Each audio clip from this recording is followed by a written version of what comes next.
All right, Leo, it's time to watch your browser. If you've been following along with the show for a while, you know that browsers are just operating systems on top of your operating system. So I have a bit of an infatuation with these things. I think I drag Dan kicking and screaming along with this sometimes. Twisted my arm really hard. But yeah, so if this is your first time tuning in, we like to talk about browsers, and because you got to use one. There's no way that you're just installing Linux, whatever form that your Gentoo, your Arch, your Ubuntu, your Debian, your Slackware, your whatever. If it's a desktop, you're going to have a browser. Right. You click on that button, probably one of the first buttons you click on, and is a browser, so you can go to linuxuserspace.show. Absolutely. One of the other derivatives of Linux user space. We actually have some feedback that we'll talk about here in a little bit, that we might add one to the list of things to pay attention to. But we talk a lot about browsers, and this segment used to be called Mozilla Watch, but we decided to expand it to all the browsers because there's so much going on in that ecosystem that it's kind of hard not to talk about. But because it's used to be Mozilla Watch, we like to start out with Firefox. Yeah, we're going to lead you off with Firefox. So, big news for the Linux folks, which that's why you're on you're watching this show. Hardware video decoding is now enabled for Intel GPUs by default, and that's me. That's me. You know what? It's most of the people, that have a laptop. Just most everybody that has a laptop, and a lot of desktops too, but. Most everybody. And if you have an NVIDIA card, I'm sorry. But hey, us Intel folks, we finally get here. Yeah. We have GPU decoding. GPU decoding. We can watch the videos without burning our battery out. Yeah, Yay! Using all the electrons and spitting out all the heat, hopefully. So at least from the CPU, it renders nice. It does render nice, and I've been using it for a little bit, and good experience here. I don't know about you, Leo. Yeah. So far, so good. I can't really say that the battery has not drained the same, but it hasn't gotten worse. That's for sure. Yeah, and smooth video. That's the big thing. It wasn't really like during the video. It was like as the video is starting to just buffering or whatever. Yeah, getting ready to go. Yeah. Mm-hmm. Yep, but as it got going, it was fine. But now I feel like it's a little more instant. It is. Yeah, it's you click on it, it goes, and it's nice. It's small, but it's great. But in other Firefox news, the tab manager dropdown now features close buttons, so you can close your tabs a little more quickly, which is pretty darn slick. I'm looking at it now. I actually didn't know what this meant. You got to get a bunch of tabs, and then you got the list of tabs, and then you open that up, and then you got a whole bunch of little X's over to the right.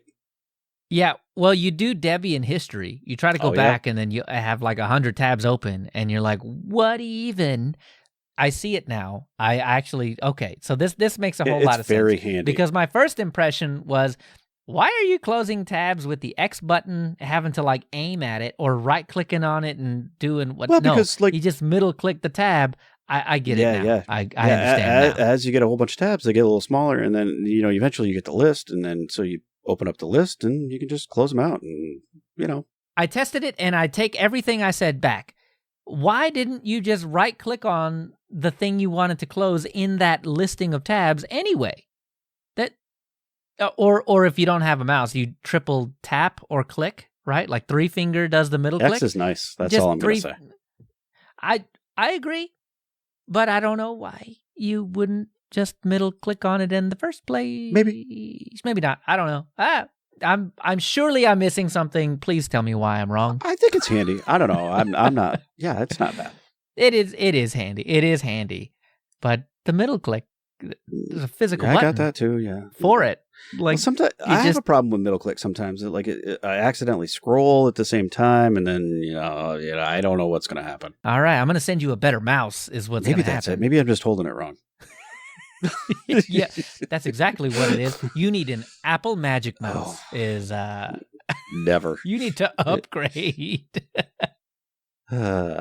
Anyway, also if you're migrating from another browser that is Chrome based, you can bring over your payment methods if you had those saved into Firefox. That's what I love doing on the internet. Nope. Spending money. Well, let's spend more money. I do that. And sometimes I do that in an insomnia state on Prime Day, and you never know what's going to happen. I did that on Prime Day. I'm ashamed. But I don't ever save my credit card information in websites or in the browser. I am too paranoid for that. I don't either. But if you did, we gotcha. Let me tell you why. Because I know this has everything to do with browsers. Is because if I have something in my cart and I'm like, man, I should really get this. It is a detachment from that thought process to go get my wallet. Open it up, to put get it out. The stuff in. It's a moment to reflect.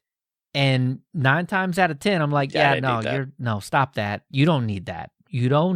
And then I'll come back and I'm like, yeah, I don't need that. Yeah. And then, next thing you know, I'm buying a friendly elect router. We did that.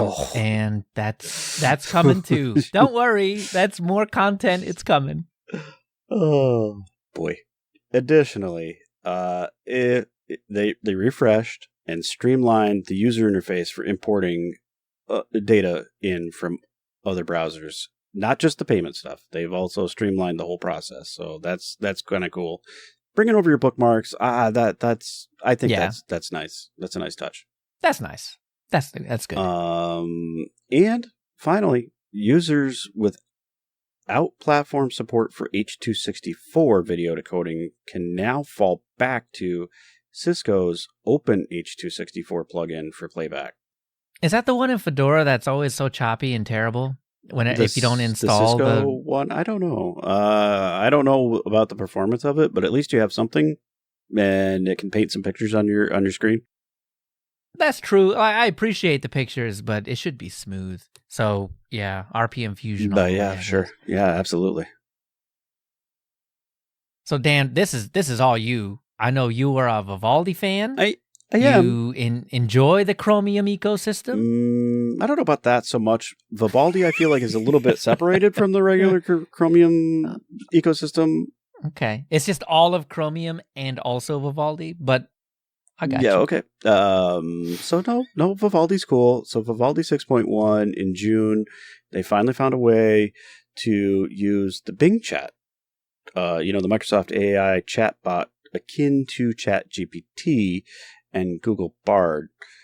And so they got that incorporated. And workspaces work better by allowing you to copy all the links in a tab stack, which I think that's cool. That's actually my favorite feature. I stuck the chatty thing in there because I just love. So speaking of Red Hat, yeah, I just love the workarounds.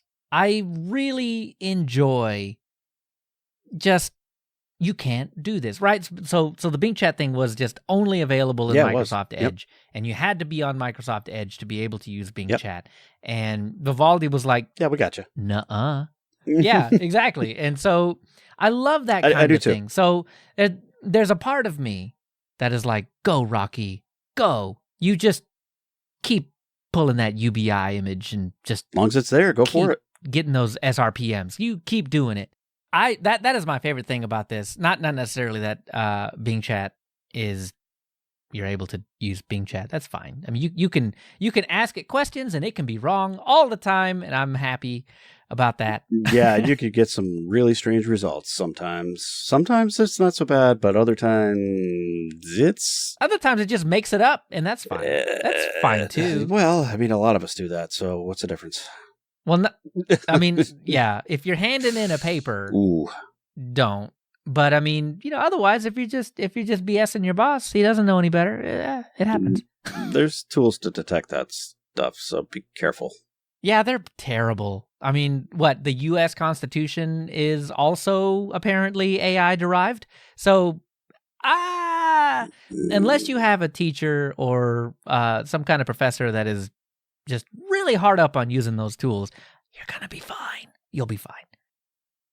But my favorite thing about the Vivaldi stuff was that the tab stack stuff, yeah. The tabs okay. So for those that don't know, that don't use Vivaldi tab stacks, this is a way to like you can have a bunch of tabs in a nice, neat little stack that you can add to or remove from, and sometimes because you crazy folks have 100 tabs open at a time, and so you have to be able to sort them. That's what this is about, right?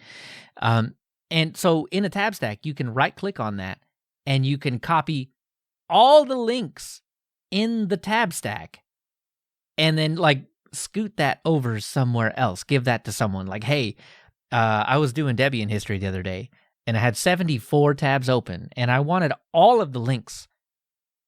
And so here you go. And, they'll not look through all those links. But you know that what? Might be a lot. It's not for them. It's for you. It's about note-taking, okay? That's what it's about. And it's about searchability. I will say I do use Vivaldi for the show for that purpose. When you get a whole bunch of things that are like-minded and you want to group them together, you can put them in a stack. And then, so when you're doing your research, it really does help organize things pretty good.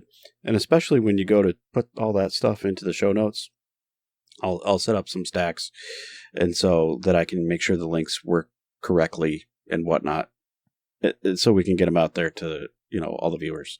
So it adds a lot of functionality for me for the show. So stacking tabs is pretty great.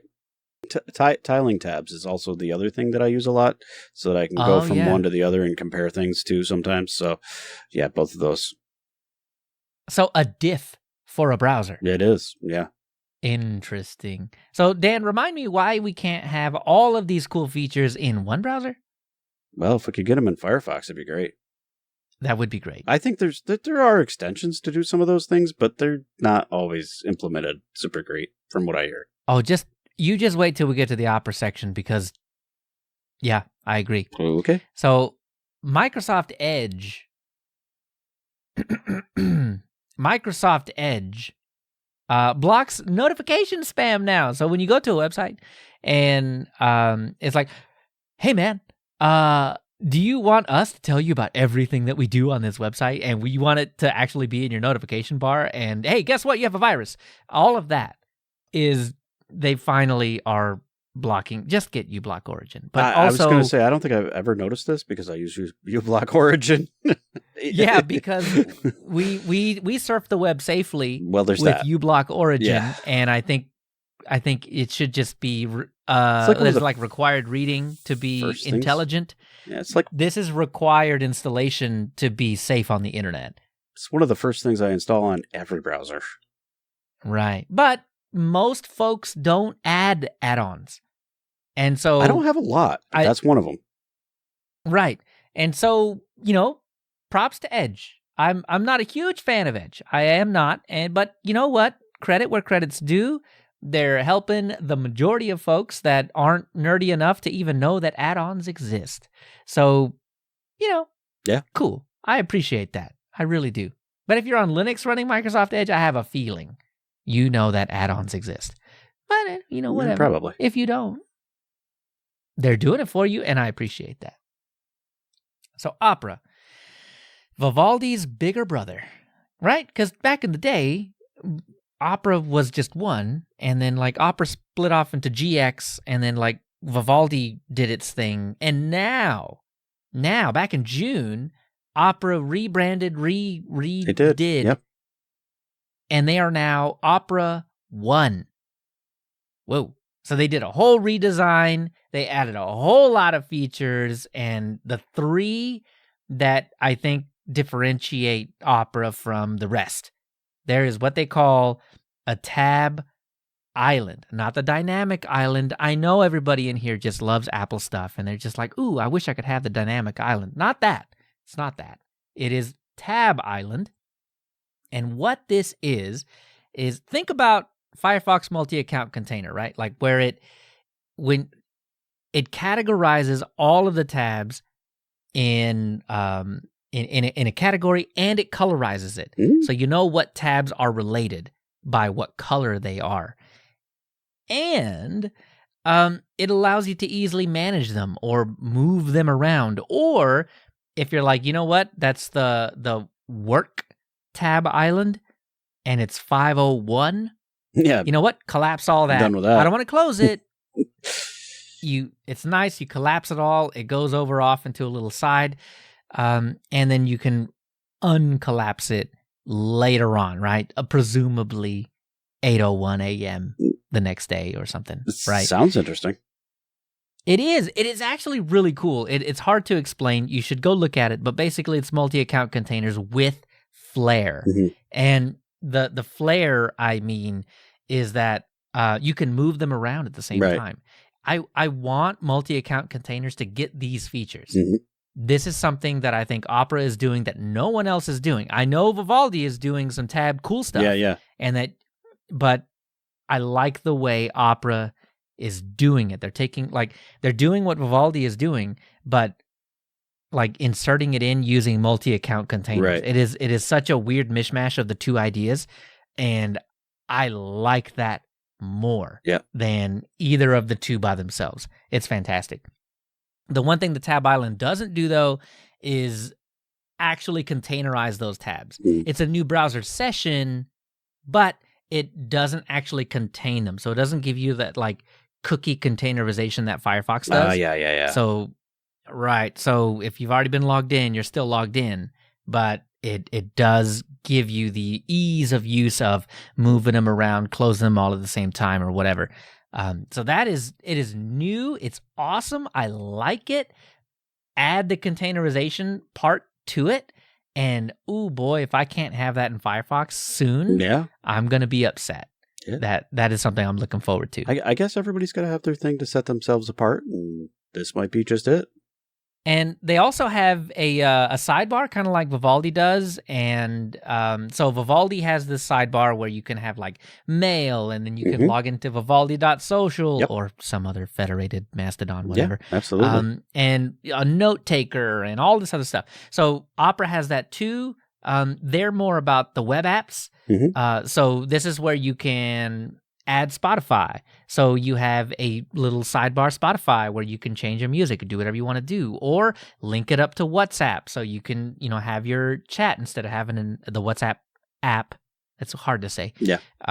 You just have it built into the browser itself, which is really kind of cool. It is kind of cool. And no browser would be complete in 2023 without an AI assistant, because that's just where everybody's at right now. You got Google with the Bard, you got Edge with the Bing, and Vivaldi with the Bing, because they had to be on that train. And now you got Opera with the Aria. You need an AI assistant. Dan, we are not complete. It turns out we are all 90% human. The other 10% is an AI chatbot in your browser. That's what we needed. We didn't know we needed it, but now we're complete. Well, I mean, we've got a couple of bots that we hang out with. We got Craig and Jerk. But these guys don't tell us what to do or give us any information. No, they're just good listeners. That's what we need. Dan, that is the next breakthrough. You have nailed it. An AI chatbot that doesn't respond. It just listens.